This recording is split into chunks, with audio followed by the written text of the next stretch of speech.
C. Joseph Vijay எனும் நான்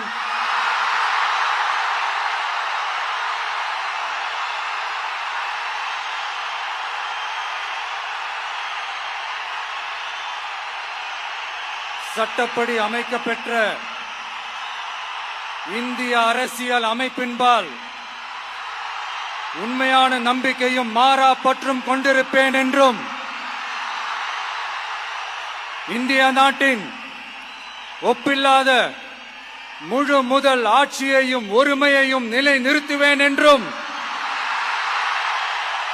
தமிழ்நாட்டு அரசின் முதலமைச்சராக உண்மையாகவும் உளச்சான்றின்படியும் என் கடமைகளை நிறைவேற்றுவேன் என்றும் அரசியல் அமைப்பிற்கும் சட்டத்திற்கும் இணங்க அச்சமும் ஒருதலை சார்பும் இன்றி விருப்பு வெறுப்பை விலக்கி பலதரப்பட்ட மக்கள் அனைவருக்கும் நேர்மையானதை செய்வேன் என்றும் ஆண்டவன் மீது ஆணையிட்டு உறுதிமொழிகிறேன்.